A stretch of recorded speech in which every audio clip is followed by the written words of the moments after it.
Hello दोस्तों, नमस्ते, प्रणाम। आप लोग कैसे हैं? आशा करता हूँ आप लोग अच्छे होंगे।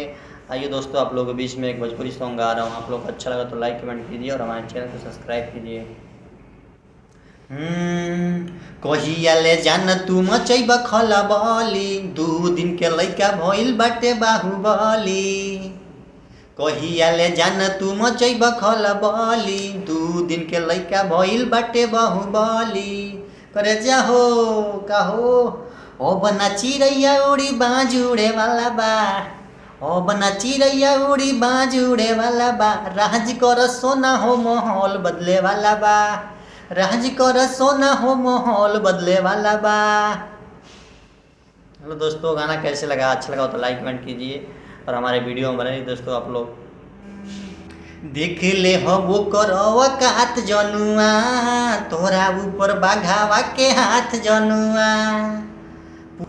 पूरा जिलावा में गारदा मचाई दना हो, अपन अंगूरी पर सबके नचाई दना हो। वेशभूषा उहे रही रोल बदले वाला बा, वेशभूषा उहे रही रोल बदले वाला बा।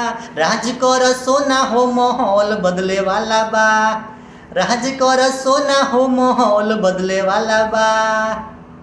हेलो दोस्तों, गाना कैसे लग रहा है? आप लोगों को अच्छा लगे तो लाइक कमेंट कीजिए और हमारे वीडियो में बने रहिए दोस्तों। आप लोग शंभुआ तोहार नया चेले हो, साथे बाड़े सांसद मेले हो। कमले शंभु सुरीला बाड़े दिलावा में, राजय सही कर ना जाना जिलावा में।